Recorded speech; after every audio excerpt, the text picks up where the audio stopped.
Hello everyone, this is Anitha Sakthi. இது பணக்கார விவசாயி எபிசோட் நம்பர் 15. வாங்க இன்னைக்கான எபிசோடுக்குள்ளே போயிடலாம். ஜிங்விங்க்கு நம்மளோட ஃப்ரெண்டு கிஃப்ட் கொடுப்பாரு. என்ன கிஃப்ட்னா அதில் ஒரு ட்ரெஸ் இருக்கும். உனக்காக தான் வாங்கினேன் அப்படின்னு சொல்லி கொடுத்துட்ருப்பாரு. எனக்காகவா?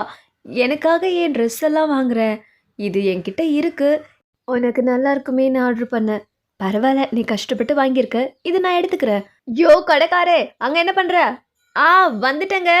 சரி, கடையில் ஆள் வந்திருக்கு, நான் போய் அங்கே கவனிக்கிறேன், நீ கிளம்பு அப்படின்னு சொல்லிட்டு ஃப்ரெண்ட் போயிடுவார். சரி கிளம்பான்னு பார்த்தா அந்த கடையில் இருக்க டஸ்ட்பினில் ஒரு பில் கிடக்கும். அந்த பில்லு இவங்க ட்ரெஸ்ஸோட பில்லு தான். அதை பார்த்தது ஷாக் ஆகிடுவாங்க. காரணம் அதில் ரொம்ப ரேட் அதிகமாக இருக்கும். உண்மையிலுமே இவன் எனக்காகவா இவ்வளோ எக்ஸ்பென்சிவாக வாங்கியிருக்கான் அப்படின்னு சொல்லிட்டு அந்த பில்லில் இருக்கிற நம்பருக்கு கால் பண்ணி ஷயோன்ட்ரோ உங்கள் ஷாப்புக்கு வந்து ட்ரெஸ் பர்ச்சேஸ் பண்ணனா அப்படின்ற டீட்டெயிலை பற்றி கேட்பாங்க. அவங்களும் செக் பண்ணி பார்த்துட்டு ஆமாம் மேடம் அப்படின்னு சொல்லிடுவாங்க. ரொம்ப நன்றின்னு சொல்லிட்டு இவங்க ஃபோன் கட் பண்ணிவிட்டு, அப்போ எனக்காகவா இவன் இவ்வளோ செலவு பண்ணா அப்படின்னு சொல்லி யோசிப்பாங்க. ஒரு பக்கம் நம்மளோட ஹீரோவை காமிப்பாங்க.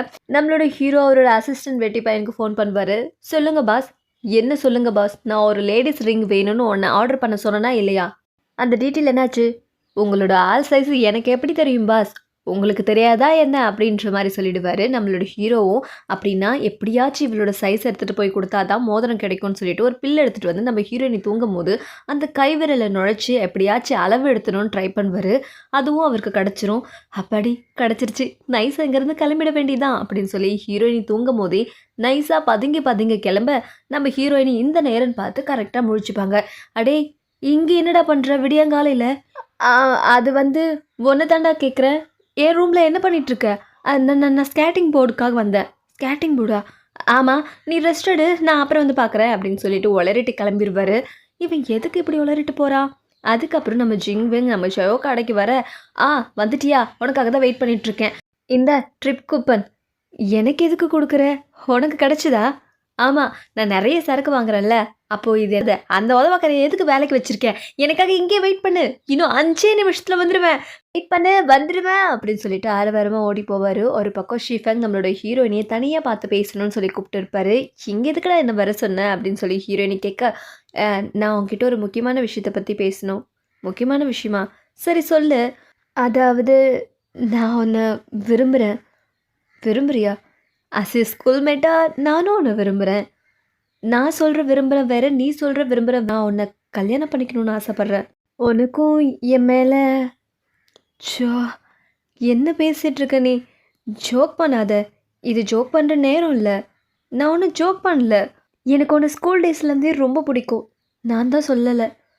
நான் உன்னை கஷ்டப்படுத்தணும்னு நினைக்கல, ஆனால் ஃப்ராங்காக சொல்லி தானே ஆகணும். நான் உன்னை என் ஃப்ரெண்டுக்கும் மேலே ஒரு பிரதராக தான் பார்க்குறேன். என்னோடய பிரதராக தான் பார்க்குறேன். ஸோ எனக்கு உன் மேலே எந்த வித ஃபீலிங்ஸும் இல்லை. அப்படின்னா நீ லின்ஷியாவை காதலிக்கிறியா? அது ஆமாம் அப்படின்ற மாதிரி நம்ம ஹீரோயின் சொல்லிவிடுவாங்க. இவங்க பேசிகிட்டு இருக்கிறத நம்ம ஹீரோ தூரத்துலேருந்து பார்த்துட்ருப்பாரு. ஆனால் முன்னாடியெல்லாம் அவனை பார்த்தா உனக்கு இரிட்டேட் ஆகும், பிடிக்காதுன்ற மாதிரி நடந்துக்கிட்ட, அப்புறம் எப்படி? அது எப்படின்னு தெரியல, ஆனால் இப்போ பார்த்தா எனக்கு பயம் இல்லை.